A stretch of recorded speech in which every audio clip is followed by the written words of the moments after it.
നമസ്കാരം.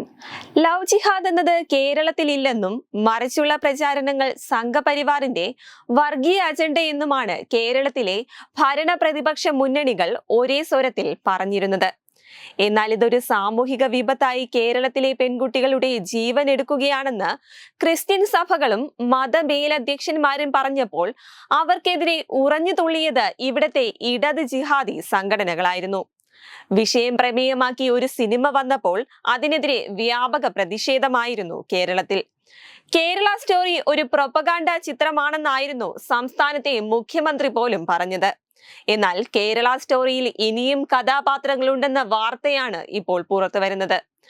ലവ് ജിഹാദിന്റെ കുരുക്കിൽപ്പെട്ട് ഒരു മലയാളി പെൺകുട്ടി കൂടി ഇതാ ജീവനൊടുക്കിയിരിക്കുന്നു.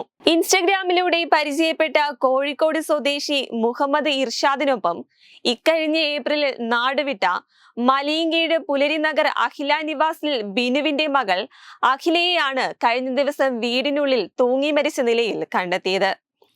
ഏപ്രിൽ 4-ന് അഖിലയെ കാണുവാനില്ലെന്ന പിതാവിന്റെ പരാതിയെ തുടർന്ന് പോലീസ് നടത്തിയ അന്വേഷണത്തിലാണ് കോഴിക്കോട് സ്വദേശി മുഹമ്മദ് ഇർഷാദുമായി അഖില പോയതായി അറിയുന്നത്.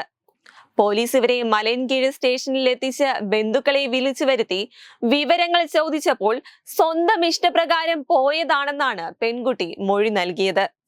ഏറ്റവും രസകരമായ കാര്യം, ഇരുവരെയും മലയൻകീഴ് സബ് രജിസ്ട്രാർ ഓഫീസിലെത്തിച്ച് രജിസ്റ്റർ വിവാഹം ചെയ്യിച്ചു വിട്ടത് ഇതേ പോലീസ് തന്നെയായിരുന്നു. മതഭ്രാന്തന്മാരുടെ കയ്യിൽ നിന്ന് പെൺകുട്ടികളെ രക്ഷിക്കേണ്ട പോലീസ് ആ കാബാലികർക്ക് ഒരു ഇരയെ കൈപിടിച്ചു കൊടുക്കുകയായിരുന്നു ഇവിടെ. അഖിലയെ കോഴിക്കോട് പൊന്നാനിയിലെത്തിച്ച് മതം മാറ്റാൻ ശ്രമിച്ചതായാണ് സൂചന. മതം മാറുന്നതിൽ എതിർപ്പ് പ്രകടിപ്പിച്ച അഖിലയെ ഇർഷാദും ഇയാളുടെ ബന്ധുക്കളും ചേർന്ന് ഭീഷണിപ്പെടുത്തിയതായി സൂചനയുണ്ട്. പ്രണയക്കെണിയിൽപ്പെടുത്തി വിവാഹം കഴിച്ച ശേഷം നിർബന്ധിത മതപരിവർത്തന ശ്രമം ഉണ്ടായെന്ന് വ്യക്തം. മതം മാറുന്നതിനുള്ള എതിർപ്പറിയിച്ച അഖിലയ്ക്ക് നേരിടേണ്ടി വന്ന സമ്മർദ്ദം താങ്ങാനാവുന്നതായിരുന്നില്ല. ഈ സമ്മർദ്ദം കാരണം അഖില സ്വയം ജീവനൊടുക്കിയതാണോ അതോ ആരെങ്കിലും കൊലപ്പെടുത്തിയതോ? അന്വേഷണത്തിലൂടെ വ്യക്തമാക്കേണ്ട കാര്യം തന്നെയാണിത്. ഇക്കഴിഞ്ഞ മെയ് 10-ന് അഖിലയ്ക്ക് സുഖമില്ലെന്നും മെഡിക്കൽ കോളേജ് ആശുപത്രിയിൽ പ്രവേശിപ്പിച്ചതായും അഖിലയുടെ ബന്ധുക്കളെ വിവരം അറിയിക്കുകയായിരുന്നു. അഖിലയുടെ ബന്ധുക്കൾ ആശുപത്രിയിലെത്തിയപ്പോൾ മുഹമ്മദ് ഇർഷാദ് ഒപ്പമുണ്ടായിരുന്നു എന്നാണ് ബന്ധുക്കൾ പോലീസിന് നൽകിയ വിവരം. ദളിത് വിഭാഗത്തിൽപ്പെട്ട അഖിലയെ തട്ടമിട്ട് മുഖം മറച്ച രീതിയിലാണ് ആശുപത്രിയിൽ എത്തിച്ചത്. ബന്ധുക്കളെ പോലും പെൺകുട്ടിയുടെ മുഖം കാണാൻ അനുവദിച്ചിരുന്നില്ലെന്നും ആരോപണമുണ്ട്.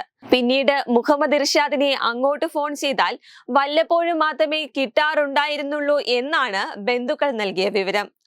വർക്കല സ്വകാര്യ റിസോർട്ടിലെ ജീവനക്കാരനാണ് ഈ മുഹമ്മദ് ഇർഷാദ്. ഇൻസ്റ്റഗ്രാം ചാറ്റിലൂടെ ഇവർ പ്രണയിച്ചിരുന്നുവെങ്കിലും മുഹമ്മദ് ഇർഷാദിന് വേണ്ടി ഇയാളുടെ ബന്ധുവാണ് കൂടുതലും പെൺകുട്ടിയുമായി ചാറ്റ് ചെയ്തിരുന്നത് എന്ന ആരോപണവും ഉയരുന്നുണ്ട്. സ്വന്തം പ്രണയത്തോട് 100% സത്യസന്ധത പുലർത്തിയ ഒരു പെൺകുട്ടിയെ കൂടി മതഭ്രാന്തന്മാർ പിച്ചി ചീന്തിയിരിക്കുന്നു.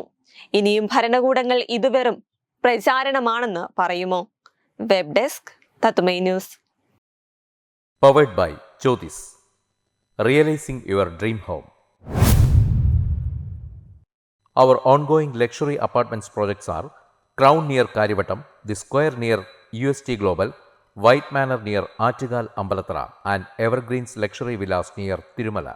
Call 90482 55599. Jyotis Building Promoters Private Limited, Thiruvananthapuram.